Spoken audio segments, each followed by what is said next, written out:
Salut, bienvenue sur TC Mindset. Ici, on parle d'entrepreneuriat, d'investissement et surtout de l'état d'esprit à avoir pour réaliser ses objectifs. Donc, on va se poser une question très importante aujourd'hui, c'est combien faut-il épargner? Si aujourd'hui, tu as un projet d'investissement ou de création d'entreprise, de création de business en ligne, tu auras pas mal de contenu sur Internet où tu vas entendre que il faut épargner au maximum, il faut essayer de réunir un maximum d'argent pour pouvoir créer ton projet, ou alors d'un autre côté que tu as certains business en ligne où tu peux commencer avec quasiment rien. Donc d'un côté, tu as ce genre de choses-là pour créer un projet ou de l'investissement. Et d'un autre côté, tu as juste le fait de faire de l'épargne pour parer aux éventualités, à une perte de travail, etc. Et en fait, là où tu peux être perdu, c'est que t'as pas forcément de montant. On te dit d'épargner, oui, c'est très bien, mais on ne te dit pas combien. Donc aujourd'hui, on va voir ça ensemble. On va voir ça dans plusieurs cas de figure. Dans un premier temps, si tu es quelqu'un qui a son emploi, son CDI, qui travaille depuis plusieurs mois, plusieurs années et qui doit subvenir aux besoins de sa famille, tu dois absolument avoir de l'épargne. Et on va appeler ça de l'épargne de précaution. Pourquoi? Parce que tu dois parer à toutes les éventualités. Si demain tu perds ton travail, si demain tu as une crise mondiale qui arrive et que ton entreprise met tout le monde en licenciement économique, ça va devenir hyper compliqué. C'est un truc qui va arriver du jour au lendemain. Donc il faut pouvoir anticiper ce genre de choses-là. On dit que les crises c'est pas prévisible, mais il faut pas attendre qu'il se passe quelque chose pour devoir réagir. En fait, il faut vraiment se dire, surtout quand tout va bien, ok, il faut que je mette de côté, il faut que je pense à développer, il faut que j'ai plus de revenus, etc. Donc, il y a toute une réflexion à avoir par rapport à ça. Maintenant, pour revenir à l'épargne, il y a deux choses. Moi, je vais te dire que, en termes d'épargne, il faut avoir de l'épargne de précaution pour subvenir à ses besoins, donc payer toutes ses charges mensuelles. Et d'un autre côté, il te faut de l'épargne pour pouvoir réaliser des projets. Les projets, ça peut être de l'investissement, ça peut être créer une entreprise, etc. Donc, dans un premier temps, tout ce qui concerne les charges. Les charges, c'est quoi? C'est tes charges fixes, c'est tes charges variables.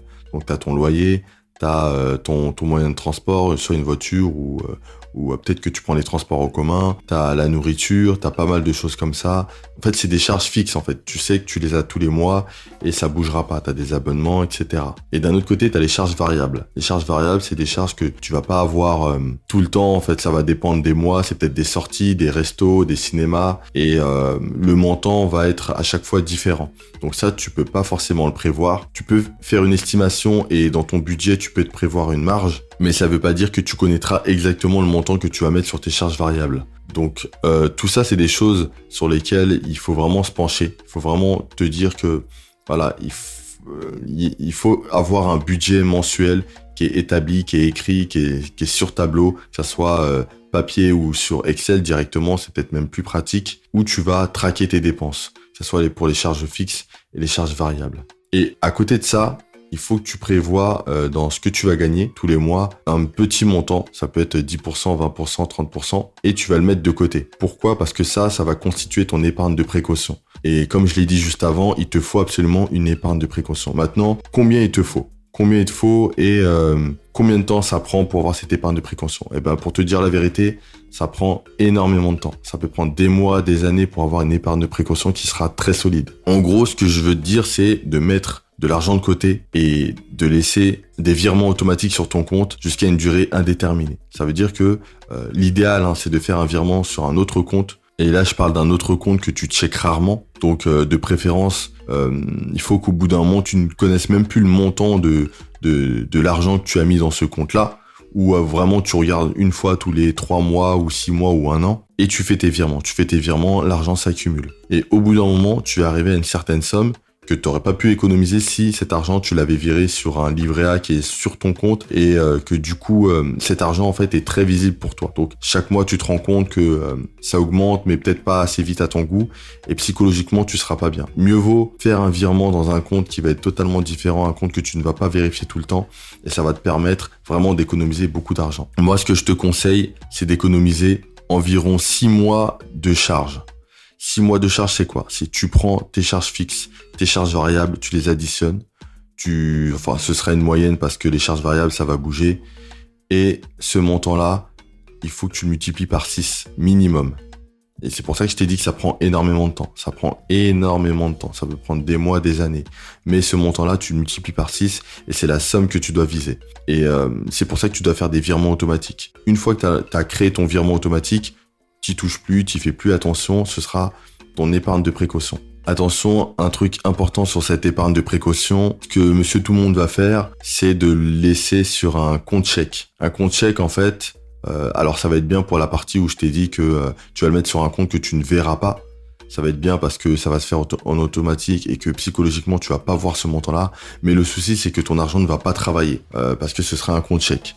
Au-dessus de ça, on a le livret A et tous les placements que tu auras à la banque où le taux sera très très faible. Aujourd'hui, le livret A est à 0,5%, donc c'est très très faible, ça couvre pas l'inflation. Ça fait que ton argent ne va pas vraiment travailler. Si tu veux le faire, tu peux, personne t'en empêche, mais sache qu'à la fin de l'année, quand tu verras au 1er janvier ce que tu as gagné, tu vas quasiment rien gagner. Donc voilà, moi quand je parle d'épargne de précaution, aujourd'hui, franchement, tu as pas mal d'infos et tu as des formations sur Internet. Ton épargne de précaution, tu peux la faire sur des placements boursiers. Et ça va te rapporter beaucoup plus que si tu places ton argent sur ton livret A ou juste un compte chèque. En gros, comment tu dois faire ? Tu dois créer ton compte dans une plateforme dans laquelle tu peux investir en bourse. Donc, t'en as plein. Je vais te donner des noms comme ça. T'as Boursorama, t'as DeGiro, t'as Bourse Direct, t'as Interactive Broker. T'en as plein. Et aujourd'hui, la création de compte est assez simple. Il faut juste donner tes informations, pièce d'identité, etc. Voilà. Et tu vas pouvoir investir dans des actions. Mais c'est pas si compliqué de ça de trouver des bonnes actions qui vont te rapporter sur le long terme. Et juste, tu fais un virement d'un petit montant par mois. On va prendre par exemple 100 euros. Tu fais un virement de 100 euros par mois et tu laisses tourner. Et tu verras que ton argent va beaucoup plus travailler. Et le fait de mettre une petite somme, ça va déjà te sécuriser. Parce qu'en bourse, tu peux gagner comme tu peux perdre. Mais aujourd'hui, si tu mises des petits montants et sur des entreprises qui sont plus ou moins fiables, tu as très très peu de chances de perdre. Si tu regardes la bourse sur 20 ans, 30 ans, 40 ans, 50 ans, tu verras que la courbe d'évolution, elle a fait qu'augmenter. Donc aujourd'hui, si tu perds de l'argent, c'est peut-être qu'il y a une baisse dans les marchés, mais ça va remonter tôt ou tard. Et avec le temps, tu vas gagner plus d'argent. Donc en fait, tu as potentiellement plus de chances de gagner plus d'argent si tu places ton argent en bourse que si tu ne le fais pas. Donc ça, c'est le truc à faire absolument. Comme ça, tu vas pouvoir épargner et ça va aller un petit peu plus vite.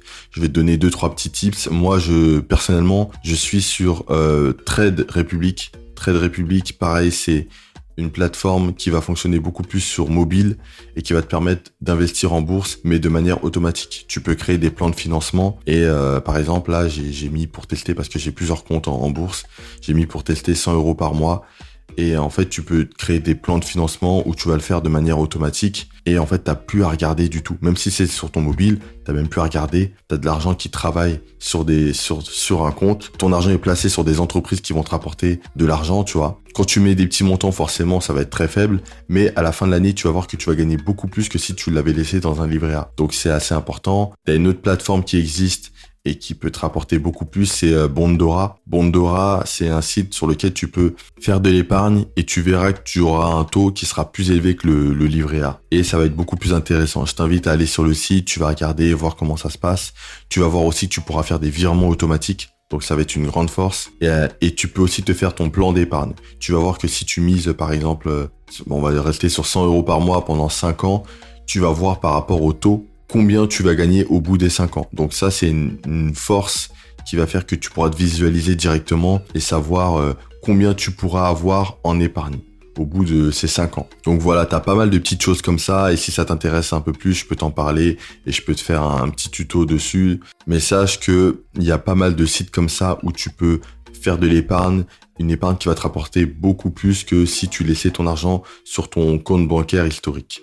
Ensuite, le deuxième point, c'est de faire de l'épargne pour de l'investissement ou pour créer une entreprise. Donc ça va être un peu différent. On a parlé de l'épargne de précaution, c'est vraiment pour les coups durs, pour les cas d'urgence. Pour vraiment si un jour tu as un problème et que tu ne puisses pas payer telle ou telle chose, tu ne puisses pas régler une dette, que tu puisses utiliser cette épargne de précaution. En parallèle, tu dois avoir une deuxième épargne. Cette épargne, ça va te servir pour investir, que ce soit dans l'immobilier, ça peut être aussi dans la bourse, même si dans le premier exemple, je t'ai parlé de la bourse, ça peut être aussi dans la bourse ou ça peut être pour créer une entreprise. Pour cette épargne-là, je te dirais d'avoir minimum 1 an de salaire. Pourquoi ? Alors, ça va te paraître beaucoup, même encore plus que pour l'épargne de précaution, mais si je vais prendre par exemple l'immobilier. L'immobilier, c'est un domaine où tu peux emprunter auprès de la banque. Donc ça peut être hyper intéressant si tu arrives à avoir un financement à 110%, mais il te faut quand même de l'épargne. Pourquoi ? Parce que ton épargne sera un moyen d'avoir ton financement, parce que ce sera un apport que tu vas pouvoir, tu vas pouvoir peut-être payer les frais de notaire, etc.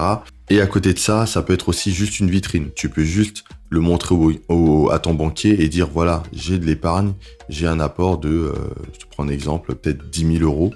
Voilà, j'ai 10 000 euros. Par contre, j'aimerais les garder, j'aimerais que vous financiez à 110% mon bien. Pourquoi ? Parce que tu leur expliques que voilà, ça c'est voilà, si au cas où il y a quelque chose, moi j'ai toujours 10 000 euros et puis voilà quoi. Donc après c'est à toi d'expliquer ça au banquier, mais au moins tu sais que tu as ton épargne et ton épargne c'est ton pouvoir, c'est ta sécurité. Donc ça c'est pour ton apport. À côté de ça, tu peux aussi monter une entreprise. Tu peux créer une entreprise avec une certaine somme. Bon là si je prends 10 000 euros, avec 10 000 euros tu peux faire pas mal de choses. Déjà tout ce qui est business en ligne. Business en ligne tu peux tout faire. Et là, vraiment, je te prends 10 000 euros parce que j'ai pris l'exemple sur l'immobilier. Mais si je te prends juste 1 000 euros, avec 1 000 euros, tu peux déjà faire pas mal de choses. Créer un site internet, tu peux créer tous tes réseaux sociaux, même si ça c'est gratuit. Tu peux avoir des abonnements sur des plateformes qui vont publier tes podcasts. Tu peux faire pas mal de choses en fait. Tu peux faire pas mal de choses. Et après, tu peux même faire de la promotion. Tu peux sponsoriser tes publications, etc. Donc voilà, aujourd'hui, tu as quand même besoin d'une petite somme pour pouvoir payer telle ou telle chose pour un business en ligne. Mais par contre, pour un business physique, ça va être différent. Là où tu vas avoir besoin d'un plus gros montant. Je vais te prendre un exemple. Peut-être tu veux ouvrir un salon de coiffure. Ouais, là, il te faut payer le local, il te faut payer le matériel et aussi tes employés. Tu veux faire une boulangerie, idem. Donc pareil, en fait, pour constituer cette épargne, comment tu vas faire ? Tu vas faire exactement comme le premier point pour l'épargne de précaution. C'est que ton épargne, tu vas mettre un virement automatique qui va être dans un autre compte. Si possible, un compte dans lequel tu vas faire tes placements en bourse, des placements sécurisés dans des entreprises où tu sais qu'elles seront là dans 10 ans, 20 ans, 30 ans, 50 ans. Tu vois qu'elles sont stables, tu investis dessus des petits montants, mais tu sais que tous les mois, ça va te rapporter un peu plus que le livret A et ton épargne va grossir un tout petit peu plus que si c'était dans un livret A. À côté de ça, vu que là, c'est un plus gros montant, il y a une chose que tu peux faire, mais même si ça va être temporaire, ça peut être très très utile, c'est d'avoir un deuxième job. Un deuxième job que tu peux avoir le soir ou le week-end. Et là, tu vas pouvoir vraiment accélérer. Tu vas vraiment pouvoir accélérer ton épargne parce que ce que tu vas gagner, alors il faut faire attention parce que ce que tu vas gagner, faut pas te dire c'est bon, j'ai plus d'argent, je vais commencer à dépenser, je vais me faire un peu plaisir et tout. Tu peux peut-être prendre une petite partie de cette somme-là, la somme que tu vas gagner en plus pour pouvoir le dépenser, mais tout le reste, investissement, ça va être pour ton épargne, comme ça ton épargne va grossir beaucoup plus vite. Donc comme j'ai dit, tu vois, ça peut être quelque chose de temporaire parce que ça va être vraiment très fatigant si tu as un emploi en 35 heures, voire plus, et que tu travailles en plus le soir ou tu travailles en plus le week-end, bah, au bout d'un moment, tu seras hyper fatigué. Et sur le très très long terme, c'est pas tenable. Mais pendant une période, tu peux très bien le faire. Tu as beaucoup d'investisseurs qui l'ont fait. Tu as beaucoup d'entrepreneurs qui ont travaillé à côté pour pouvoir payer des choses. Et ça va vraiment t'aider. Après, il faut juste savoir ce qu'on veut, tu vois. Si vraiment tu es motivé et que... là, je parle pour l'apport. Hein. Si tu es vraiment motivé à vouloir investir, à vouloir faire des choses, créer quelque chose, bah, tu travailles un petit peu plus, tu mets de l'argent de côté et tu sais que dans un court laps de temps, tu auras une plus grosse somme et tu pourras plus vite réaliser tes projets. Donc c'est des choses à mettre en place et c'est quelque chose de possible aujourd'hui. Tu as plein de gens qui le font et c'est juste une question de détermination, de discipline, tu vois. Tu restes un peu dans un métro boulot dodo, mais c'est temporaire. C'est pendant une période, tu fais ça, tu ramènes de l'argent et après tu investis dans tes projets. Si c'est pour l'immobilier, bah, tu seras hyper content parce que tu vas gagner plus par mois, donc tu sais que tu as plus de chances que tes revenus ne dépassent le montant de tes dépenses. Et après, tu pourras plus facilement investir, tu vois. Et tu seras moins tenté aussi d'acheter, de faire des shopping, de faire n'importe quoi, puisque de toute manière, tu passeras toutes tes journées, toute ta semaine à travailler. Donc, tu seras pas dans les centres commerciaux, etc., tu vois. Déjà, bon, ça peut être un bon point. Maintenant, c'est des choses à mettre en place pendant une période et se dire voilà, je vais faire ça, je vais mettre des choses en place. Et là, au bout d'un moment, tu pourras mettre en place ton épargne de côté. Donc là, on a parlé de 2 épargnes, on a parlé de l'épargne de précaution et de mettre en place une épargne pour tes apports, pour tes investissements. Donc voilà, c'est tout pour ce podcast. Si t'as aimé, clique sur j'aime, abonne-toi et clique en description, tu vas voir qu'il y a un e-book totalement offert, gratuit, qui va t'aider à augmenter tes revenus. T'as pas mal d'autres liens avec des livres que tu peux lire qui vont développer ton mindset. Et moi, je te dis à la prochaine. Salut!